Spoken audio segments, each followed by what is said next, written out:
송송환의 원더풀 라이프 구독 부탁드립니다.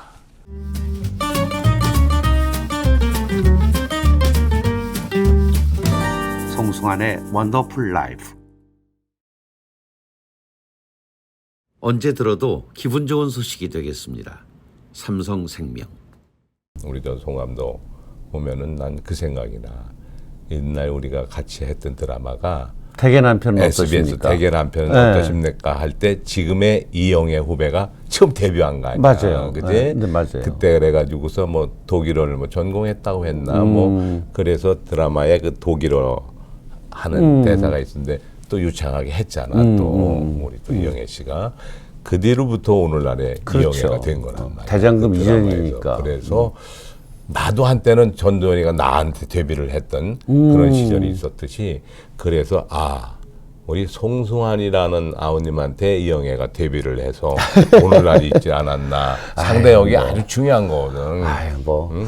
그래서 내가 마음속으로다가는 이영애를 만든 스타 제조기 송승환. 나는 그렇게 생각하고 있다니까. 너무 과찬을 많이 해주십니다. 뭐 어쨌든 좋은 말씀해 주시니까 고맙습니다. 어쨌든 형님은 그렇게 그 대학 입시에 10명을 같이 동시 낙방을 시키고 그러니까 하여튼 물고 가는 데는 귀신이야. 예? 좋은 일이든 싫은 일이든 하여튼 물고 가는 데는 귀신이 하여튼. 그래서 대학을 가시고 대학에서 연극하셨던 거 혹시 무슨 작품이었는지 기억나세요? 최우수 연기상 타신 거. 그때가 저 스토브인 원작 엉클 톰이라는 게. 엉클 톰. 그거하고 또 뭐 우리 또 뭐 원술랑도 내가 또 뭐 주인공이란 주인공은 내가 다 잘했지. 그때는 내가 또 이렇게 대학 들어가니까 쭉 빠지대. 그래서 그때는 내 또 인물이 좋다고 그럼 그랬었어. 형 워낙 미남이신데 그때는 뭐. 또 지방이니까. 뭐 그래서 서울에 어쨌든 와서는 뭐 쪽도 못 썼지만 지방에서는 그냥 지방 미남 축에는 속했었어. 그렇게 해서 이제 아나운서를 잠깐 하시다가 역시 배우다 하고 MBC를 지원하셨는데 그게 경쟁률이 정말 치열했기 때문에 합격 딱 했을 때 그 느낌이 와 이제 나는 스타구나 이렇게 들지 않으셨어요? 그러니까 이제 그 훈련병이 군대 가서 훈련 끝나면 군대 생활 다 한 건 줄 알고 말이야. 좋아하잖아. 그때부터 이제 시작인데. 예? 딱 그러니까 천하를 얻은 것 같지 뭐 배우가 된 것 같지 뭐 그렇지. 금방. 400대 1을 뚫고. 그런데 이걸 몰래 시험을 봤단 말이야. 아버지 몰래. 엄마하고만 알고. 아버님은 좀 반대하시니까. 아버지는 뭐 근데 엄마하고만 이제. 그런데 이제 그때 이제 우리 집에 딱 내가 이제 합격 그 소식을 듣고 그때 이제 신문에 났다고 신문에 소식을 듣고 이제 집에 갔는데 엄마는 이제 얘기하니까 그냥 뭐 대단하게 뭐 기쁘게 생각하시진 않고 네가 하려고 했던 거 뭐든지 네가 하고 싶은 거 하라 그랬거든. 그랬는데 그것이 이제 잘 됐으니까 축하한다 했는데 이걸 아버지한테 어떻게 얘기를 해야 되는가 하는데 그때 마침 그 우리가 이제 군부대 납품을 하는 업체다 보니까 정말 지역 사단장이 집에 놀러 왔었어요. 그래가지고 내가 이게 찬스다. 어떻게 보면 이럴 때 얘기하는 것도 괜찮다 그래갖고서 들어가서 이제 인사를 드리고 그리고 또 이제 사단장님한테도 인사를 드리고 아버지도 사실은 여차저차 해서 이렇게 뭐? 그랬더니 이놈이 탤런트 시험 봐서 합격했대나요? 그러면서 얘기하니까 오히려 그 사단장님 그거 아무나 하는 거 아닙니다 이래가면서 막 칭찬을 이어주니까 아버지도 그냥 같이 그냥 얼떨결에 그냥 축하한다 이렇게 된 거야. 예? 참. 그때 그 탤런트 시험이 되면 다들 스타가 될 줄 알지만 막상 들어와서 뭐 그때만 해도 그 엑스트라를 다 그 그렇죠. 공채생들이 할 때잖아요. 그래서 내가 이제 그 방송 내가 실현조협회 이제 초대 이사장을 했잖아요. 네. 우리 이제 연기자를 비롯해서 성우 뭐 다 MC분을 비롯해서 왜 작가는 재방송료를 받는데 우리는 왜 재방료를 못 받느냐 해가지고 만든 게 최초의 한국방송 실현자협회를 그때 만들어가지고서 형님 뭐 큰일 하신 거야. 그래서 내가 이제 초대 1대 2대 이사장을 했죠. 그때 그러다 보니까 오늘날에 지금 한 350억 이상 연기자한테 방송국에서 지출이 되다 보니까 재방송료 요새 꼬박꼬박 나오죠. 처음에 그걸 할 때 이건 분명히 내가 방송으로부터 불이익을 받는 건 사실일 거다. 좋다. 그래도 누군가가 언젠가는 해야 할 일이다 해서 그때 이제 과감하게 내가 협회를 이렇게 만들어가면서 이제 오늘날에 이제 실현자 이제 권리협회죠. 그렇게 됐습니다만은 지금은 좀 잘했다는 생각이 들어요. 그러면 잘하셨죠. 아니 그 어떤 후배가 그러던데 형님은 동상 만들어 드려야 된다고 탤런트들이. 근데 아직도 실현자 협회의 기능이 뭔지도 모르고 제방료만 가져가는 사람이 있어요. 그리고 또 일반 외부 사람들은 또 실현자 협회라니까 배우들이 왜 뭐 이혼 같은 걸 많이 하잖아. 그래서 이게 실현당한 사람이 많은 줄 알고 실현자 협회 실현당한 사람들끼리 만나서 뭐 하는 뭐 협회인가 보죠. 맨 처음에 그랬어. 거기에 대한 상식이 너무 문외한이다 보니까. 예?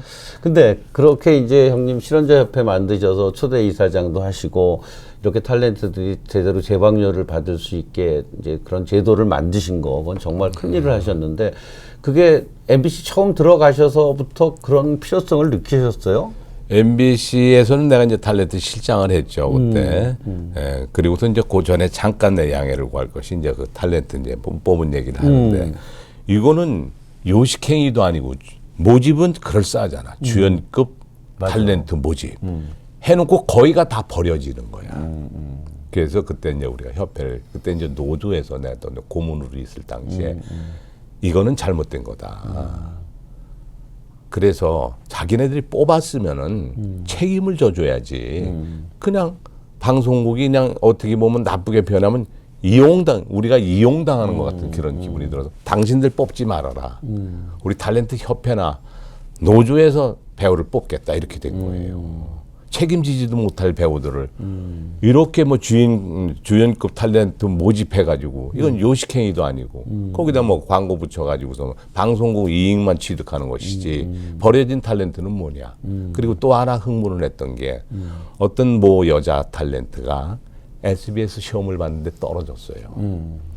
떨어졌는데 누구는 이제 또 다른 한 사람은 또 붙었고 합격을 했는데 이 떨어진 친구가 외부에서 기획사를 통해 가지고서 드라마 배역을 들어간 거야. 그런데 거기까지는 좋아요. 붙은 사람은 상국 역할을 하고 있고 떨어진 사람이 중전마마 역할을 하더란 말이야. 그럼 시험이 무슨 의미가 있어? 이거 폐기하세요. 뽑지 마세요. 이제 이게 그때 더 강력하게 이제 주장이 돼서 그 여파인지는 몰라도 그 이후로는 그래서 방송사에서는 탤런트들을 뽑지 않았죠. 그렇게 된 형님이 알게 모르게 우리나라 방송사에서 여러 가지 큰 일을 많이 하셨네.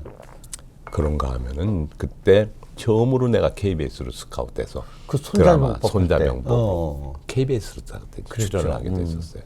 근데 공교롭게 또 KBS로 가서 그걸 하다 보니까 딸부잣집이라는 드라마가 또 섭외가 와가지고 그랬죠. 대단한 인기였었지. 그때 맞아요. 시청률이 뭐 40~50%였으니까. 그때 제 기억으로는 그 독일인 이한호 씨 광고공사 사장하시던 그분하고 형하고 라이벌이었지. 그렇지. 누구한테 이제 시집을 가느냐 그렇죠. 해가지고서 이제 독일인한테 그때 보낸다고 하니까 뭐 시청자들이 방송국 뭐 불 지른다는 동 뭐 압력이 말도 못했었어요. 그 정도는 이제 시청률이 아주 상당히 좋았던 프로인데 그 이후로 또 바람은 불어도라는 거예요. 그것도 했지. 근데 이런 얘기 오늘 해도 될지 마음껏 모르겠는데 하세요.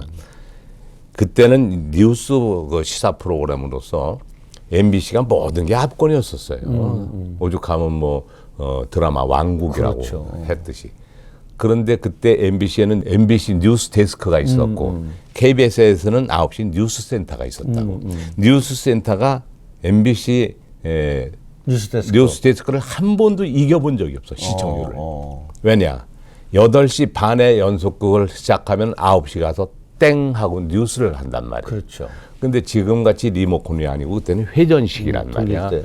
그런데 이 8시 반 연속극이 너무 재미있으니까 채널이 안 돌아가는 거야. 그냥 뉴스를 보게 된 거예요. 그러니까 각 방송사가 8시 반 연속극이 굉장히 중요했던 거죠. 그게 중요했죠. 9시 뉴스를 그게 메인 위해서. 드라마였었지. 주말극이라는 그거는 이제 짧게 이겼다 졌다 하는데 8시 연속극을 한 번도 이겨본 적이 없었어. KBS 가. 그런데 처음으로 이긴 것이 바람은 불어도예요. 그때 이제 KBS 드라마가 KBS MBC를 드라마. 누르고 바람은 브로더라는 게 시청률 48%만 가니까 시청자들이 그냥 뉴스를 보게 된 거야. 그 9시 뉴스 시청률도 덩달아 올라가. 덩달아 처음으로 이긴 거예요 그때. 그래갖고 그때 데스크에서 내려와서 우리 녹화할 때 막 어깨를 주물러주고 말이야 회식을 시켜주고 막 이랬었다고. 그때 이제 나는 MBC에서 완전히 찍혔지.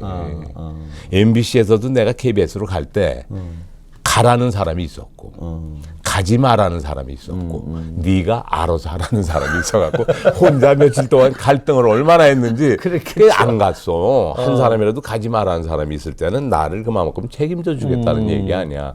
그래서 KBS로 안 갔어요. 그런데 그 이듬해 또 섭외가 온 거예요. 그때 내가 잊지 못할 그 정영철 씨, 그 PD분이 섭외가 와서 그때 이제 본격으로 이제 이동을 하게 된 거지. 그때는 이제 전속 개념이 있어갖고 그랬죠. 훌이라는 걸 별로 없었죠. 각 방송국에서 좋아하지도 않았고.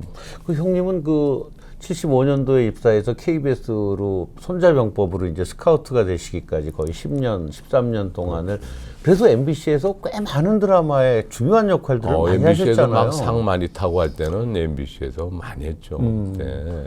그때 새 여인이라는 그 그것도 주말 기억나고. 드라마에서 그때 김청 씨, 이혜숙 씨, 또 맞아요. 최명기 씨 아주 트로이카였었지 그때. 참 또 형님 재밌었어. 사극도 했는데 MBC에서. 사극은 이제 조선왕조 500년에서 내가 양녕대고를 했었죠. 맞아. 양녕대고. 우리 정주영 돌아가신 그 왕 회장님께서 자기 역대 역사 인물 중에서 양녕대군을 제일 좋아하셨다고 그러더라고요. 근데 내가 지금도 그 생각이 나. 그분 앞에서 담배를 피우는데 못마땅했나 봐. 아, 미사총 이봐. 그거 빨아가지고 배부르지도 않은 연기를 왜 삼켜? 나 아주 명언이야. 물론 저도 뭐 이제 금연한 지가 오래됐지만 한 뭐 거의 20년 됐어요. 금연한 지가. 참 잊지 못할 참 그런 명언을 주셨어요. 네. 시작합니다. 좋은 소식의 시작. 삼성생명. 공처가 역할을 또 내가 맞아. 많이 했고. 공초가 역할. 그때는 남자 망신 다 시킨다고 엄마도 싫어하고 우리 형수들도 싫어하고 또 CF도 엄청나게 하신 걸로 저는 광고만 기억해요. 했죠. 자고 나면은 광고가 들어오더라고. 그 많은 돈을 다 어디다 먹고 입고 즐기는 데는 아껴본 적이 없어. 사람 좋아하다 보니까 집에 매일 사람들이 버글버글했잖아요. 한 달에 쌀을 한 가마를 먹었었어. 오죽하면 이웃집 아줌마가 이렇게 와서 보고 오늘 떡 하나 보지요. 저녁 먹을 쌀 씻는데 오늘 떡 해요.